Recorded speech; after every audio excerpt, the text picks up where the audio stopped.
Hi, this is Marta from Ruby Soup with Sprout Juice, and today I am bringing you something a little different. I'm going to review two picture books. They are both penned by Elin Johansson, and they are both illustrated by Ellen Ekman, and they follow the same mother-daughter duo. And the books are The Week Before, Child Benefit, and Home for the Whole Summer. This came out in 2016, and this came out this year in 2018. And they both follow a single mother and her daughter, who is around 5-6 years old, I would say. I'm going to start with the very first one. This got a lot of hype when it first came out in 2016 because it was one of the few picture books that talked about income inequality, and it had a very unromanticized, very honest depiction about a single parent household. And it's also told in days. Like, for instance, I'll show a little bit here in the beginning. It starts with Monday,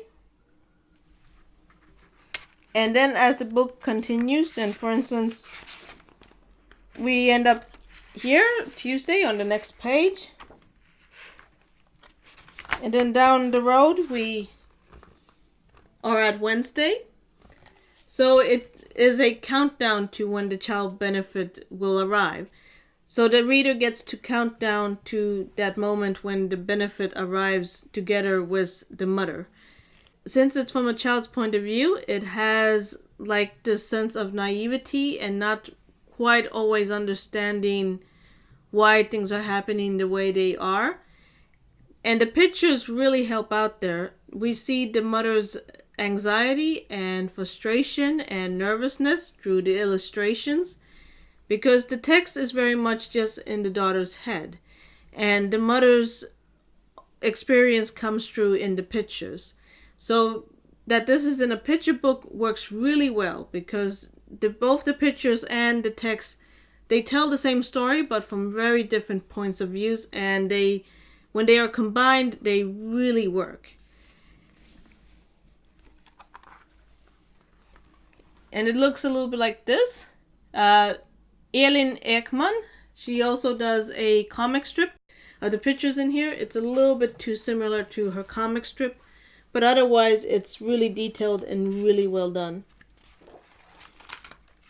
And what I like about this is that it's really a slice of life. It really feels like this is a family that could be my neighbor or that I could know at school. And in fact, I have to say that I have known families that have gone through the things that this book depicts. And from a representation point of view, this is really important because there are families that have different, they're not a nuclear family and their income is a little bit more unstable, and it's really important that children actually get to see themselves in these books. Like, I can imagine that if there's a kid that has, for instance, a single parent and they're in the school library and then they find this, then they will feel like they are being seen. And I was very excited to then see that this year the sequel came out. And this is basically, as the title suggests, a depiction of a stay vacation. The little girl in this book feels left out because all of her classmates are talking about going to Thailand and going to Legoland and going to these big exotic places. So she says that she is going to a safari. And then the mother decides to take the daughter out to the woods so that the daughter won't feel too bad about feeling that everybody else gets something that she can't have. Again, we follow the mother and we see how she's frustrated and nervous and counting every penny and making sure that nothing goes over the budget, and it's very, very precise to make sure that she doesn't overuse money, like that she doesn't splurge anywhere. And I have to say that this doesn't have the same effect as its predecessor, because in that book, The Week Before the Child Benefit, you're counting down with the mother and you're nervous about them not being able to, for instance, buy new clothes or buy enough food and things like that. While here it's more about like going to the woods and making sure that you don't splurge on a stay vacation.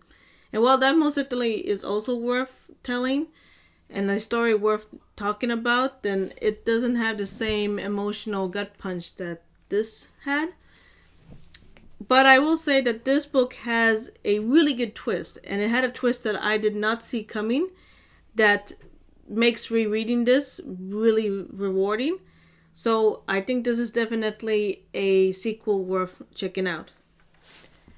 And I mean, it's hard to tell. I didn't know that they were even going to make a sequel to this. And now that they have, I'm a little bit hoping that these are not the only two books coming out about this mother-daughter duo. I would love to read more about this family and see what happens later in their life. And in fact, we haven't seen anything about the father, and we've only seen glimpses of the grandmother. So it would be really cool to have a little bit of expansion on the family and get to know more about the mother's backstory maybe. I don't know how they would do that in a picture book, but it would be really cool.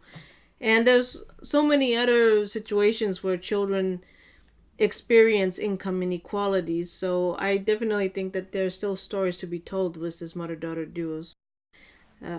I'm sorry if that was a little bit rambling and all over the place. But do tell me if you are interested in reading these books or if you have read these books. Do you guys have any suggestions for children's or middle grade or young adult books that deal with income inequality and low income families? I would love to hear some recommendations. If you like this video, click the like button, subscribe, click the little notification bell if you want, and I'll talk to you guys later.